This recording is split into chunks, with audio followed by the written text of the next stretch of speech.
Hello! Welcome to 406 Broncos! I saw that audio go like red. Alrighty. My name is Mac. My name is Dak. And we got a lot to talk about today. Yep, this is... Football's back! Tomorrow is the first game. Yep. And then just 4 more days until the Broncos kick off their season. So we're in our game gear for that. Yeah.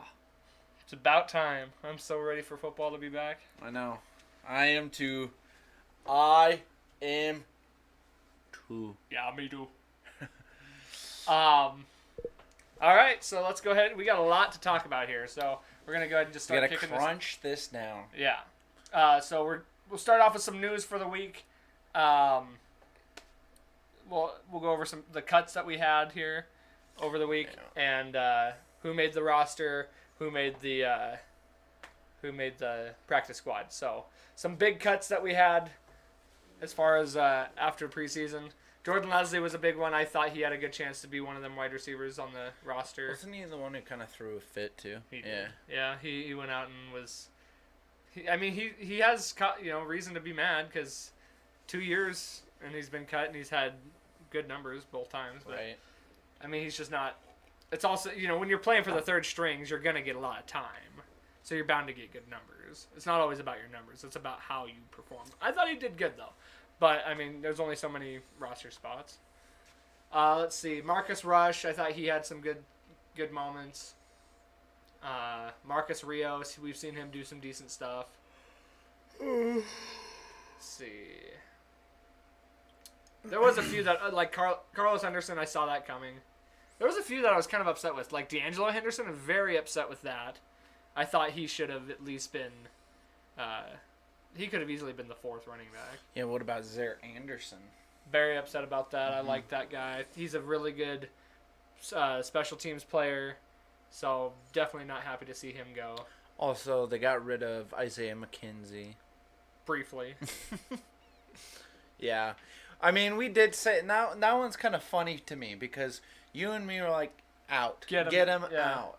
And he actually did prove himself pretty good. Yeah, and go figure the year he kind of wins us over. And we're like, yeah, he should probably make the team. They cut him. Like, right. Go figure. But they did bring him back, so. Which, yeah. That kid, I can see it now that they're really trying to push because, he obviously did have potential.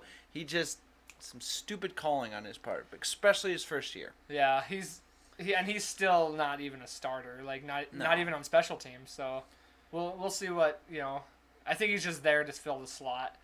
But anyway, Clint McDonald, that was an upsetting one for me. Yeah, I did. Kyle Pecco was kind of upsetting.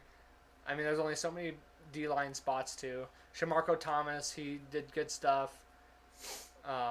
David Williams, I think he ended up on the practice squad though, so we'll have to double check that. But Dave Williams got cut. That was kind of upsetting.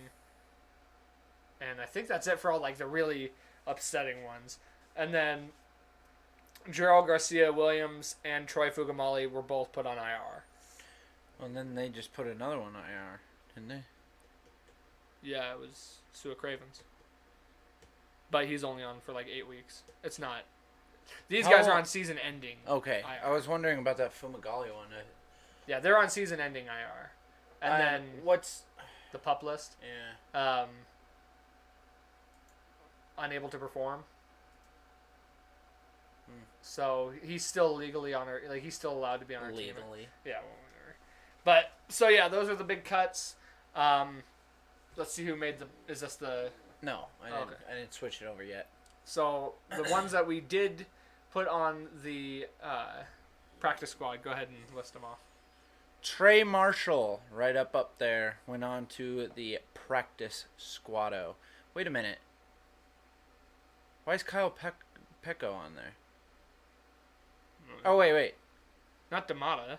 No, I know not D'Amata, but Kyle Pecco was just on the... Because he got cut list, but now he's on the practice squad list? Yeah, because you get cut and then you get put on the practice squad. That's right, okay. Yeah, sorry about that. Yeah. On suspended list, I'm Where's just that seeing at? these for the first time too. Oh, because Carlos Henderson. Because he would have been suspended for a game. Was that the? Right, that's the weed- receiver. Yeah, the weed issue though, or was that? It Or was a substance. little bit of- It was yeah, okay. substance. Yeah.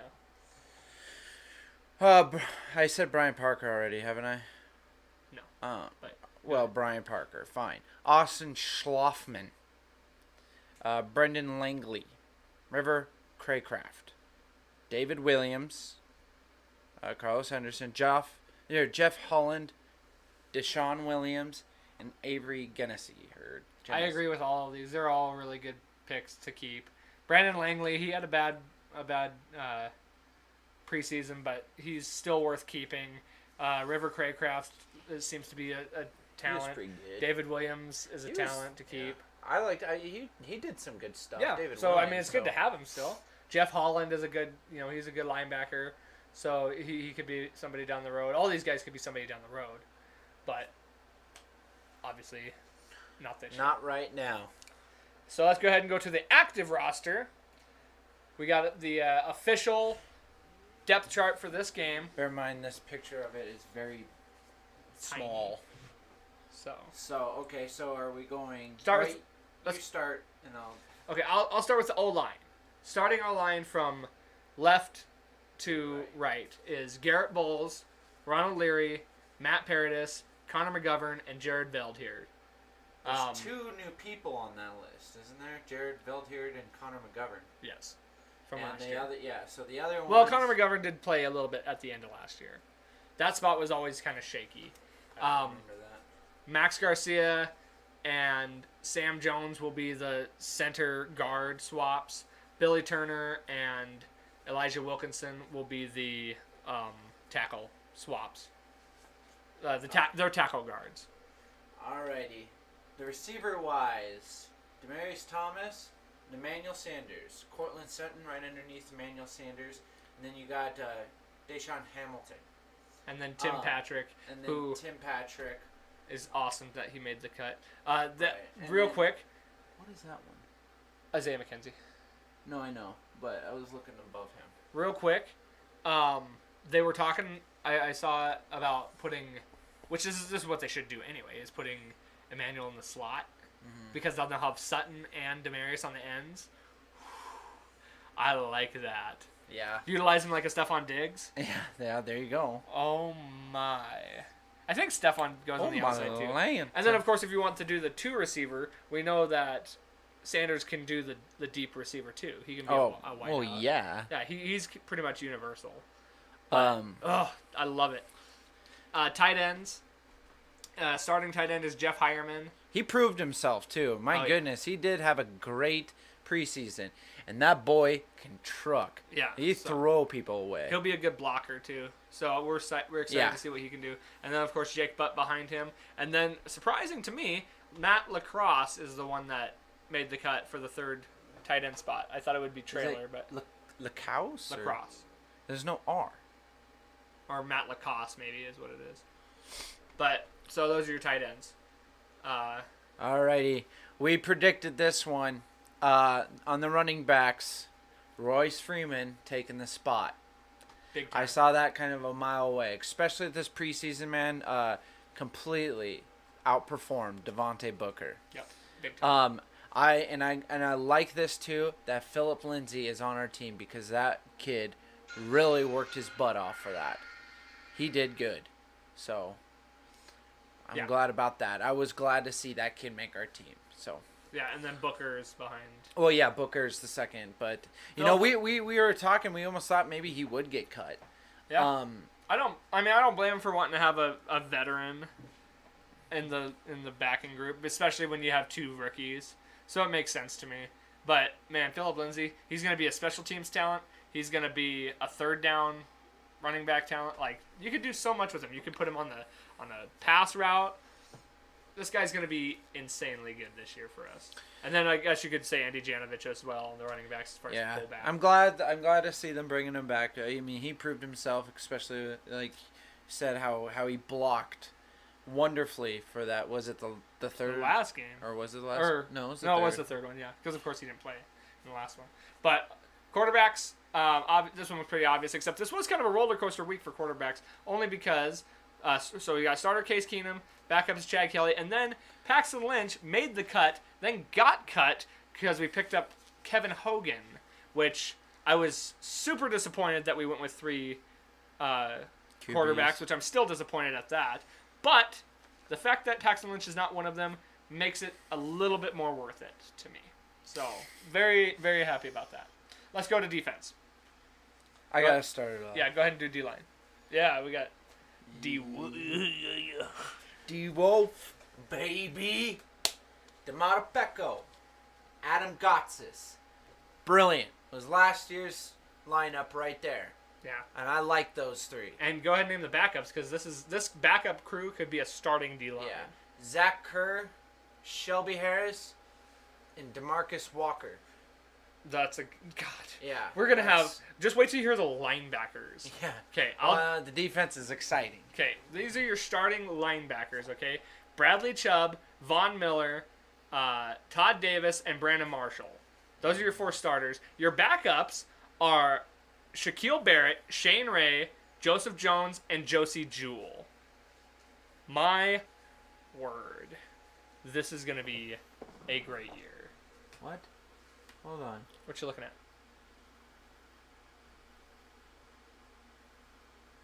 Okay, I see him. I was a little scared. I didn't see Shaq Barrett on that list. Oh, no, he's there. Quick. He's there. So it scared me. Dude, what baffles me is the fact that Shaq Barrett is the 2nd string there. Dude, he could be... tells you something about our 1st string. Oh, I know. That guy could be a freaking 1st string. And think about it. Realistically, he's probably going to be the interchangeable for both Vaughn and Chubb. So he'll be the guy that goes in either one of those slots, and then Shane will be the other one. But, who knows? Maybe they'll designate him to a side. God. And God forbid, Vaughn and Chubb go down. Dude, we still got a stud rushing core. We're solid on defense. And then the one spot that we are a little bit, I'm a little bit worried about is our secondary. So go ahead, just do the whole secondary. Okay, well, I'm not too worried about these 2. Bradley Roby, Chris Harris Jr., and then out in safety is Darian Stewart and Justin Simmons, all starting. Yeah, I think the starting line looks great. It's the depth that I'm worried about, especially at cornerback. Tremaine Brock and Adam Jones, and then Yadam is 3rd string. Okay. Well, he did underperform pretty bad throughout the he's a work in progress. So yeah, he needs to get his feet together there. And then your backups Will Parks and I can't read DeMonte that. Thomas. Okay, DeMonte Thomas. Actually, now that I'm looking at that, it's really not that terrible.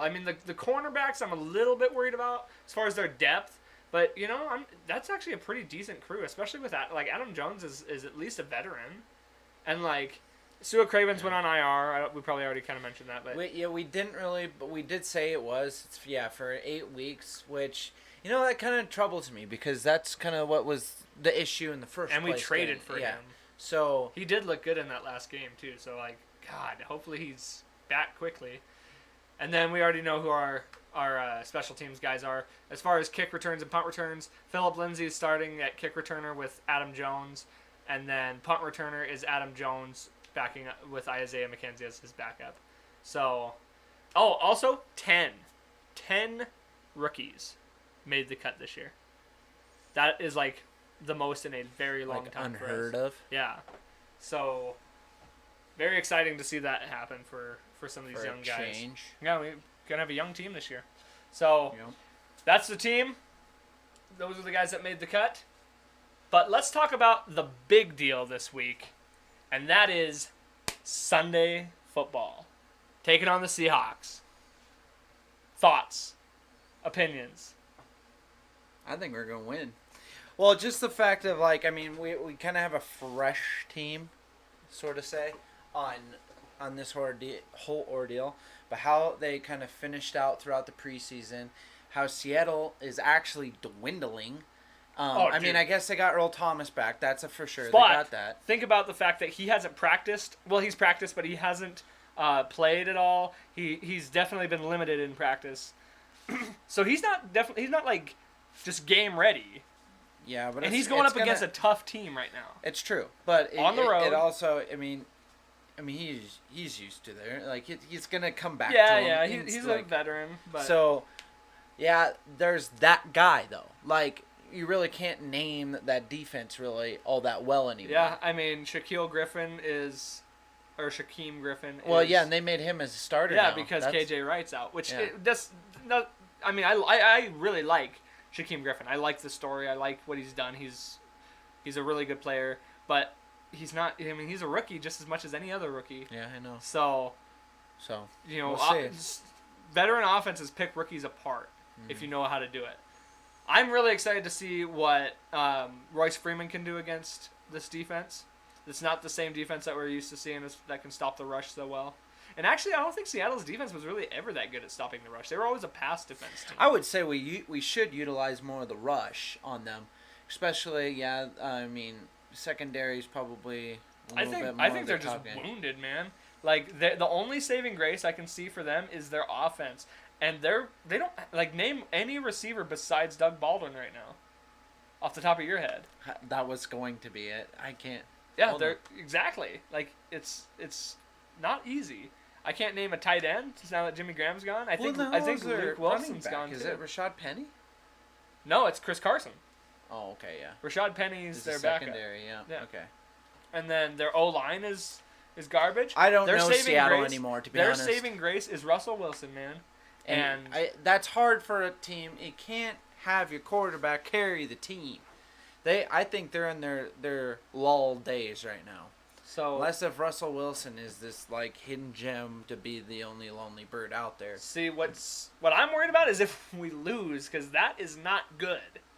If we're losing to a team like that we just described as lulling and as broken, like that's not a good sign, especially at home in a tough place to play. You know, we play tough at home. Oh yeah, so that's our advantage right there is home. And this is the reason why I give the win to us, definitely, is at home. They're a broken team. I farted, if you can smell that. I'm trying not to. I'm breathing. Okay. Well, I don't want to breathe through my mouth. I smelt that right at the third finger. Okay. But no, the defense, I think we know enough with that defense that we can kind of pick them apart. Yeah, I agree. Play calling is going to be huge for us. We need to do what we've been doing, game plan for these guys, and implement the right offensive scheme and the right defensive scheme. It's just been getting better. Like after that first game, I was not very pleased. I've been pleased ever since. I think they're going to do some exciting stuff. Hopefully, we see some like cool packages with Philip Lindsay, and we see some packages with like what they've been doing with Emmanuel rushing the ball or doing slot stuff. I think we have I'm with you. I think we're getting actually kind of cheated out of our. They only gave us 3 points to win this game, and I think that's not very fair considering how good of a team we have. I mean, look at that defense that we just named. I know. I like the consistent defense we still have. Yeah. So I don't know. Are we ending this with what the score we think might be? I mean, you can go ahead and guess what you think the score is going to be. Oh, jeez. Something to mind. That's hard. I'm actually thinking about it. Yeah, I don't know. I'm not going to guess scores. I'm not very good at that. I'm not either. Well, I guess it'd just be fun to just say it. Okay. Though. Okay, I think it's going to be fairly defensive, even though their defense is kind of wishy-washy at the moment. I think it'll be a fairly low-scoring game because I think we're still trying to get our legs under us as far as an offense. So my prediction is going to be 21-14. I was just going to say that. Like, I was going to say more like a... It'd be like 21-14, 21-10. Something like that. That's what I was thinking. Like, I think it's going to be different between 3 points, but 21. Or I would say, like, let's go with... I'll give them a little bit more benefit of the doubt. Let's say, like, 24... 14. Or 17. 17. I think they'll get a field goal. Yeah. One thing to keep in mind while watching this game, Broncos fans, don't count it out until the clock hits 0 because Russell Wilson and the Seahawks have some magical way of coming back in some games and doing it late in the game. So don't celebrate until that clock hits 0. I've made that mistake before. Well, and then there was a time where we were at Denver and we were playing the Chargers, and that was a close game. That was anybody's game at that point in time. But people were leaving. I mean, yeah, okay, you're confident and all, but it is not over. And they almost came back and won. They almost did, but we sealed the deal, fortunately. But you don't count it out until it's over. Yeah. Not till that fat lady sings. Yeah, right. Okay, so we did discuss key matchups. Yeah, okay. So we'll give you a key, we're going to talk key matchups to Bronco victory. What's going to help the Broncos win? One offensive and one defensive from each of us. You want me to go first? Go first. And one of them. Okay, my offensive matchup of the week is the tight end and slot position versus Earl Thomas.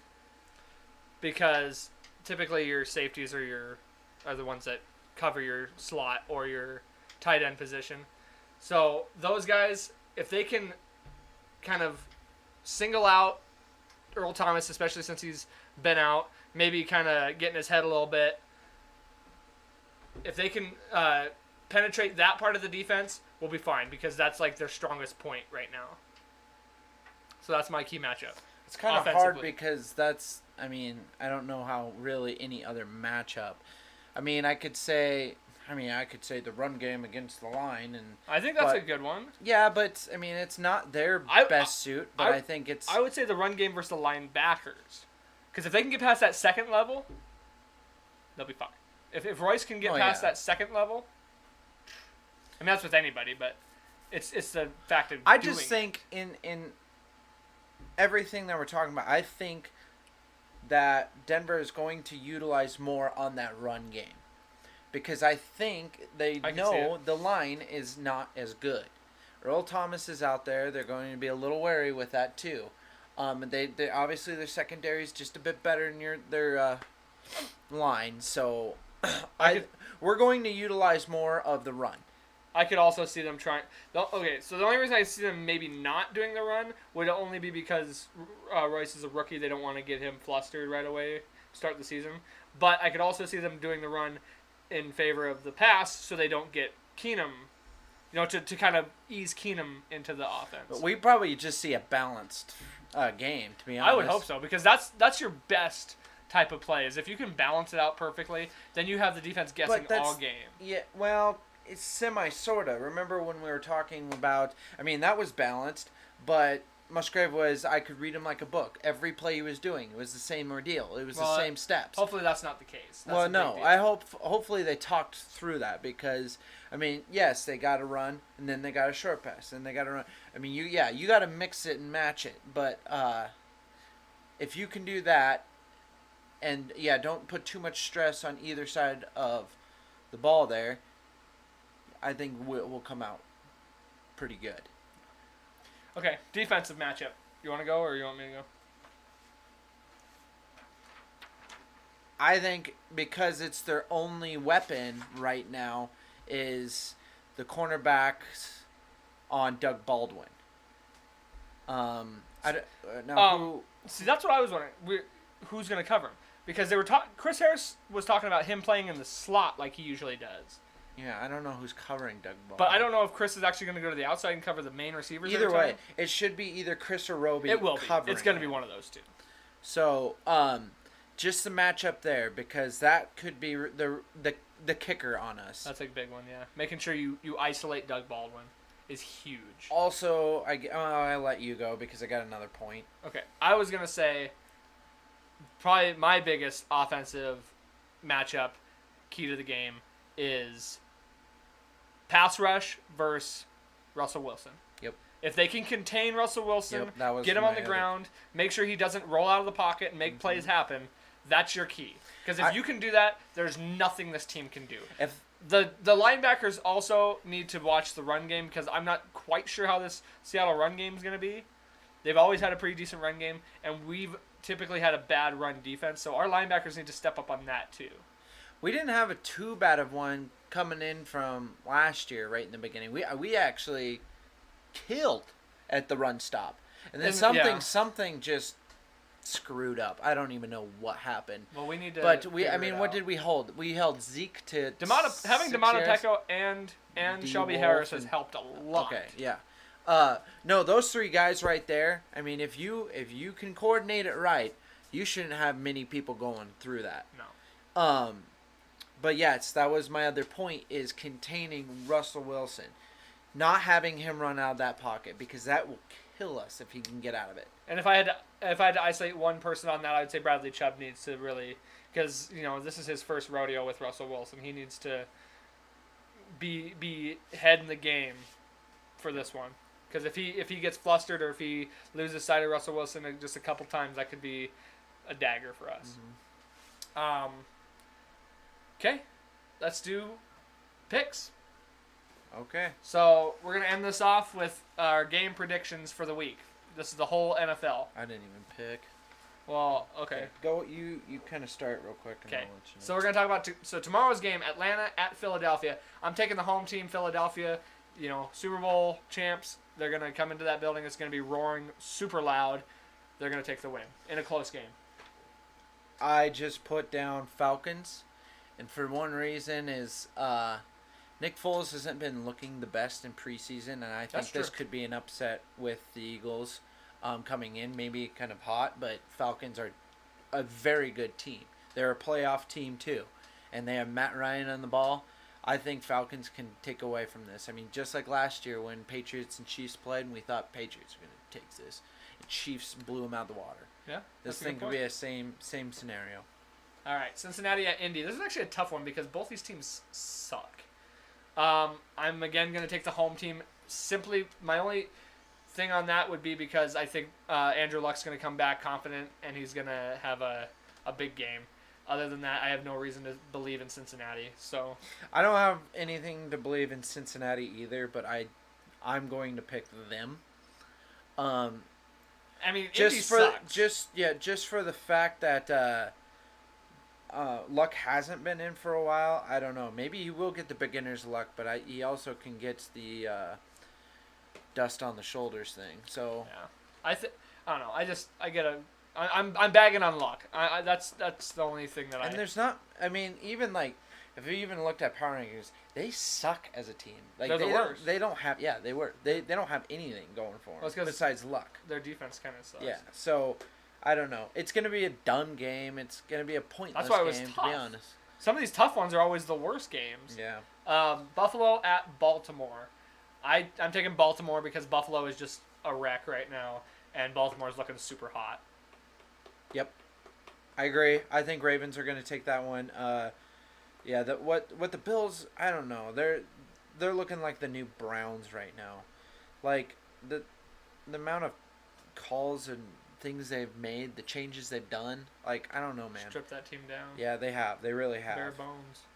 They had a playoff team, and then they get rid of the people that were on their playoff team. Like yeah. Tampa Bay at New Orleans. Definitely taking New Orleans. They're at home, high-powered offense, high-powered defense, and Tampa Bay is without their starting quarterback, so it's definitely going to be New Orleans. No question about it being Saints. I think that's going to be almost a blowout game, to be honest. Yeah. It's going to be at home, yeah, and Drew Brees, and they were a killer team at the end last year, too. So, and Bucks are really absolutely nothing. They have, 3 weapons at most. So yeah, Saints are gonna take that. Houston at New England, taking New England. This could turn out to be a good game, depending on how Deshaun Watson plays. But at home, I'm never gonna doubt the Patriots at this point. As long as Tom Brady's behind center, good luck getting me to not pick them. Shush. And I'm agreeing with the Patriots pick. I think Patriots will take it. I believe it could be as good of a game as it was last year. They really had a good battle last year, and if it's anything like that, but I think Patriots will take it because I mean, yeah, they got the home field advantage, and I don't know, yeah. I'm gonna take experience. Tom Brady, yeah, Tom Brady being or still on that team, I'm gonna pick him. San Francisco at Minnesota. This could be a good game as well, but I'm definitely taking Minnesota, man. At home, that's a tough place to play with Kirk Cousins and all those weapons that they have. Minnesota. I'm picking Vikings as well. I think Garoppolo is a real good pick for 49ers, and I think he's going to do quite a bit for them. But Vikings has such a good defense. They just picked up Kirk Cousins. Their offense looked pretty good, too. You got Diggs and Thielen out there. Rudolph. Yeah, Rudolph, yeah. Vikings everywhere. Vikings are going to take that one for sure for me. Tennessee at Miami. This is another tough one for me, actually. Another couple of rough teams here. But I'm going to go with Tennessee just simply based on defense. Just because I think Tennessee's defense is better than anything Miami has. Yeah, Miami doesn't have much. I mean, they'll have Tannehill back. But I'm going to pick them solely because I think Titans are not going to be at all as good as they were last year. Oh, I agree with that. I just think they still have a good defense, though. I think they're going to have a plummet of a year, to be honest. So, and I think, I mean, Dolphins, I'm not saying they're going to have a great season, but I think they can just take this one at least. Okay. Jacksonville at Giants. This was another really good game. Good matchups here. But I'm definitely taking Jacksonville again solely based on defense. And I honestly think, now I'm not going to say that Blake Bortles is going to just light up the Giants' defense because the Giants have a really good defense. At least they have good defensive players. We'll see how they coordinate it. Yeah, but I just think Jacksonville is going to run rampant all over Eli Manning. Sacks, picks, you name it. That defense is going to win that game for them. Yeah. I think Jaguars are going to take it as well. I think it's going to be a close game, to be honest. I really, but I think solely because their defense is going to win them another game. Yep. Pittsburgh at Cleveland. I'm not even going to give you any explanation as to why I picked Pittsburgh. I think everybody should know. Browns got a lot of good players, and if they had the coordination or if they had the coaching staff that needs to be on that organization, I mean, they could be a key team. But just because of how crappy they are. Well, it's the Steelers. Yeah. Well, yeah. I'm just saying, the Steelers that is a veteran team. All those players know the playoffs. So it is going to be the Steelers. I mean, they're playing the worst team. So, Kansas City at Chargers. I'm actually giving this one to the Chargers. That's one of my upsets of the week. Kansas City's a hot team right now, but look for that Chargers defense to disrupt, not in the secondary, but on the front line. They're going to disrupt that running game. They're going to get into Patrick Mahomes' head, and I think Phillip Rivers is just going to dominate that defense. I picked the Chargers as well, and I don't think it's much of an upset. I don't think Kansas City is as good as what people are saying they are. I can agree with that. Chargers, yes, we hear it every year, like, oh, they're going to be, the best team in the AFC West this year. Kind of was close last year, but I think, they've got a good defense. They still have Phillip Rivers. I don't believe in Mahomes as people do. I just don't think that offense is as good as people think. I think Chargers will take that, and I think they'll take it pretty good. Okay. Dallas at Carolina. I'm taking Carolina because Dallas has no weapons in the receiving department. They have some, they have good players, but it's not. They're all new to the system. I'm gonna say Carolina's defense dominates that. Cam Newton has a big game. That's my upset. I believe Cowboys can take it. I think they'll utilize Zeke, and I think Zeke's going to have a good year. Yeah. I think he's going to come back and kind of, shine like he did 2 years ago. Okay. Washington at Arizona. Why did I write Redskins at Redskins? What is it? It's Arizona. At Arizona? Yeah. Washington at Arizona. I'm taking Washington because I think Alex Smith is going to do some good things in Washington. I don't really believe a lot in Arizona as far as they've got some good players, but they don't have enough. And their quarterback situation is not going to be enough to win them this game. Not that Washington's so special. I just think Alex Smith is a pretty special quarterback. I'm going with the same reason. I think Redskins are going to take that. I think that it's going to be because mostly Alex Smith doing it. Cardinals. I mean, you flick Sam Bradford once and he's going to be injured and you got nothing. I mean, you really don't have much with him, but I think it's going to be even way worse. And I think they're going to be one of the worst teams, to be honest. I can see it. Coming out this season. So I'm going to say Redskins. Chicago at Green Bay. So the big news, Khalil Mack coming into Chicago. We don't have to play Khalil Mack anymore. Not that I was that worried about him anyway, but still big news there. But I'm still going to give it to Green Bay. It's in Lambeau. Aaron Rodgers is going to be back with a vengeance. And the Khalil Mack is just not enough to help that Bears team beat the Packers on the road. I don't power rank it and then move someone 8 to 9 spots. For one player. Khalil Mack is a very good player, but I don't think he's going to just completely turn the tide for one team. Packers, I believe, are going to take this game. It is at home. You have Aaron Rodgers, who used to be a one-man team a lot. He does have some weapons this time. He's got Jimmy Graham out there. We'll see what he does with that. And I think I think Packers will take this one. And I think they can take it pretty good. Heavy, yeah. Jets at Lions. Boring. Yeah, another boring game, but I'm going to give it to Detroit because Matt Stafford just has a way about him. Both these teams have pretty lackluster defenses. You could probably expect even a high-scoring game in this, but Detroit, the home team. I agree. I think Matt Stafford is a very good quarterback, and it's kind of unfortunate he's with the Lions themselves because, I mean, I don't think they're ever going to make him as good as what he could be in the NFL, but I think they'll take it. He's got Golden Tate out there and everything, so Stafford will win this for the Lions. Jets aren't too much of a threat anyways. Rams at Raiders. Yeah, Rams. The super packed team right now. Just signed Aaron Donald back for the huge contract that he made. Oakland just got rid of their biggest guy on their team. Oakland doesn't stand a chance.